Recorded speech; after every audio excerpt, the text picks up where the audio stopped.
नमस्कार दोस्तों। बिहार विधानसभा का चुनाव शुरू हो गया है। इसमें बहुत सारे लोग परेशान हैं कि मेरे पार्टी को टिकट मिला, मेरे पार्टी को नहीं मिला टिकट। और कुछ लोग ने काम नहीं किया है फिर भी उनको टिकट मिल गया है। लेकिन कुछ लोग पैसे के बल पे अपने पार्टियों से टिकट खरीद लिए हैं। कुछ अच्छे उम्मीदवार हैं जिन्होंने टिकट जो है उन्होंने नहीं मिला है।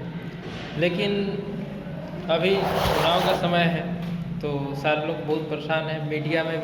मीडिया वाले भी आजकल घूम घूम के ये माहौल जानने की कोशिश कर रहे हैं कि किसकी सरकारें बनेंगी, क्या जनता के बीच किस चीज़ का माहौल है, कौन सी पार्टियां जीतेंगी, कौन सी पार्टियां हारेंगी, किसकी सरकार बनेगी। तो उसके अलावा जैसे कि बहुत सारे लोग एक दूसरे पे निशाना साध रहे हैं कि ये फलना ये कर रहा है, चिलना वो कर रहा है, किसी को गालियाँ दे रहे हैं, किसी को तू मैं कर रहे हैं। जैसे कि आपका दोस्त, आपका भाई, आपका भतीजा जैसे है तो वो आपसे बोल रहा है इस पार्टी के बारे में, आप बोल रहे हैं उस पार्टी के बारे में। तो इसके बीच दोनों के बीच बहस होती है, आपका समय जाता है, उसका भी समय जाता है इसमें, और फिर बात भी कुछ नहीं बनती है। इसीलिए आप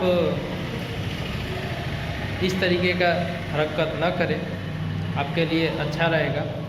जैसे कि अगर आप मान लीजिए कि अगर आप इस पे बहस करते हैं तो आपको कुछ फ़ायदा नहीं होगा।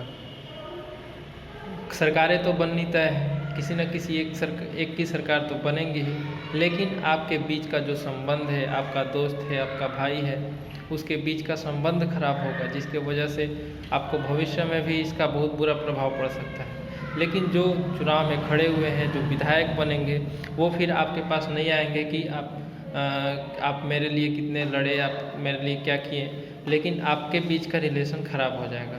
तो इससे मैं आपसे आग्रह करना चाहता हूँ कि अपने बीच का रिलेशन जो है उसको ख़राब ना करें। तो जैसे कि जो भी सरकारें बनेंगी, या तो फिर नीतीश कुमार की बने जैसे कि जेडीयू का, या फिर आपका आरजेडी का बने, या फिर आपका एक नया पार्टी बना है प्लुरल्स नाम का, कोई पुष्पम प्रिया चौधरी नाम की है, तो या उसकी बने पार्टी।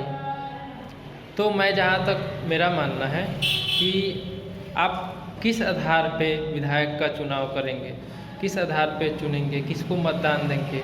आप लोगों को बहुत ही इस बात को लेकर के बहुत परेशानी है आप लोगों में कि किसे चुने किसे न चुने। तो मैं इस पे मतलब आपको कुछ बताना चाहता हूँ जिसको आप ध्यान में रख करके चुन सकते हैं अपनी पार्टियों को। तो सबसे पहला चीज़ है कि ऐसे पार्टी को चुनें कि जो कि आपके शहर में, आपके नगर में, आपके गांव में वो काम कर सकें। ये नहीं कि मैंने इस पार्टी को जिताया है।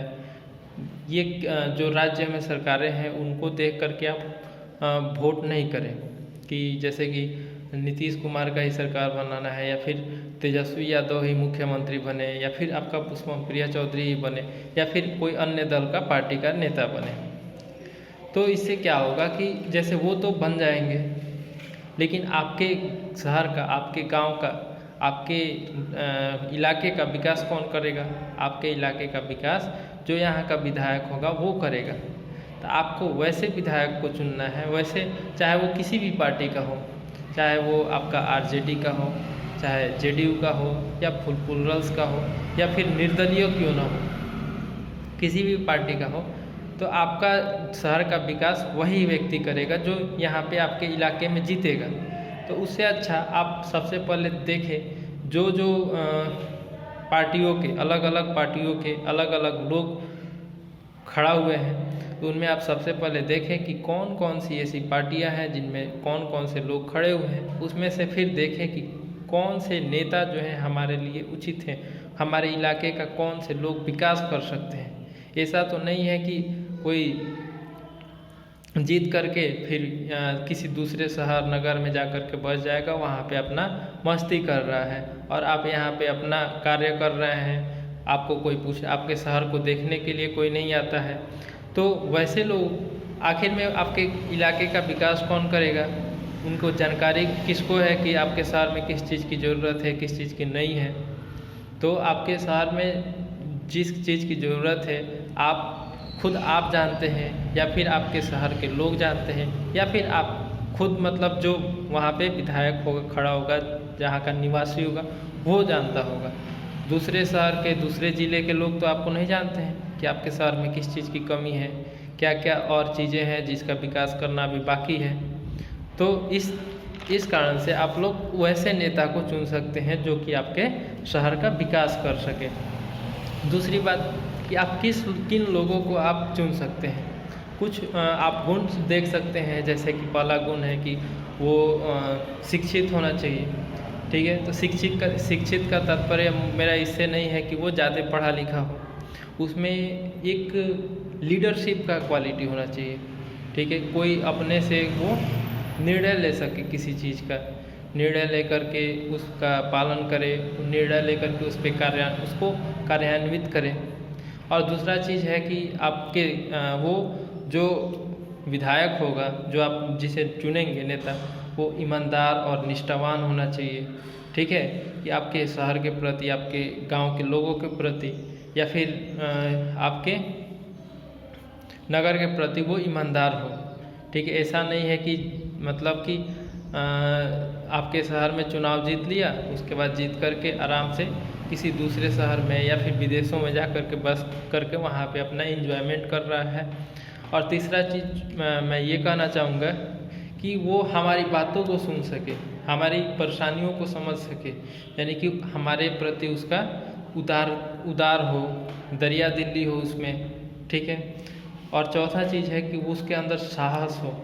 अगर किसी भी चीज़ की कमी है, हमारे किसान भाइयों का या फिर हमारे शहर में जो चीज़ की कमी है, जो चीज़ कठिनाइयाँ हो रही है, उसको विधानसभा के दरवाजे तक पहुंचा सके उस बात को। जो वहाँ पे मंत्री बैठे हुए हैं राजगद्दी पे बैठ के सो रहे हैं, उनके कानों तक जा कर के इनकी बातें पहुँचे, इतना साहस होना चाहिए बोलने का अधिकार उनको, कि ताकि वो हमारी बातों को वहाँ तक पहुँचा सके।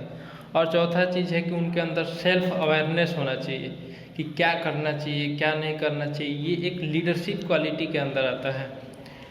तो ये लीडरशिप उनमें अच्छी तरीके से होना चाहिए। ये चीज़ें आप देख सकते हैं, अगर किसी भी नेता में ये सारे गुण हैं तो आप उन्हें मतदान कर सकते हैं। और एक चीज़ और लास्ट में फिर से दोबारा रिपीट करना चाहूँगा कि आप वैसे लोगों को मतदान करें जो कि आपके शहर का विकास कर सके। और मैं दूसरा चीज़ ये कि आप आपस में एक दूसरे पे आरोप प्रत्यारोप न करें। इससे आपके भाई बहन, आपके दोस्त, आपके चाचा या फिर आपके मित्र कोई हो सकते हैं, उनके प्रति आपका छवि खराब ना करें। आपका एक बार अगर छवि बिगड़ जाएगा तो चुनाव हो जाएंगे, चुनाव के ख़त्म हो जाएंगे, उसके बाद जो नेताएं हैं वो तो आपके पास पूछने तक नहीं आएंगे कि मेरे लिए आपने कितना किससे झगड़ा किया, किससे क्या किया। तो इससे अच्छा है कि आप एक दूसरे पर आरोप प्रत्यारोप करने से बचें। और मैंने जो बताया उसका ध्यान रखते हुए आप देखें कि कौन से ऐसे उम्मीदवार हैं जिनको मैं वोट दे सकता हूँ, और जा कर के उन्हें जिस दिन मतदान है आपके यहाँ, उस दिन जाके अपना मतदान करें। अगर आपके यहाँ कोई भी वैसे कैटेगरी नहीं है, वैसा कोई लोग नहीं है जिसको हम मतदान करें, तो आपको पता है कि राइट टू रिजेक्ट आपके पास एक पावर है जिसको हम लोग नोटा बोलते हैं। आप नोटा पे भी जाके बटन दबा सकते हैं। तो आज मैं बस इतना ही कहूँगा आपसे।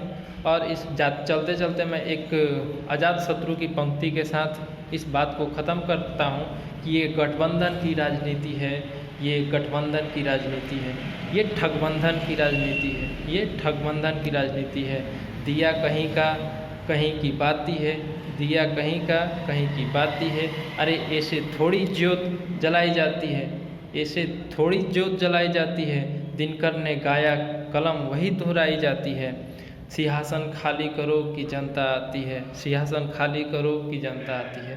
धन्यवाद। जय भारत, जय हिंद, जय बिहार, वंदे मातरम।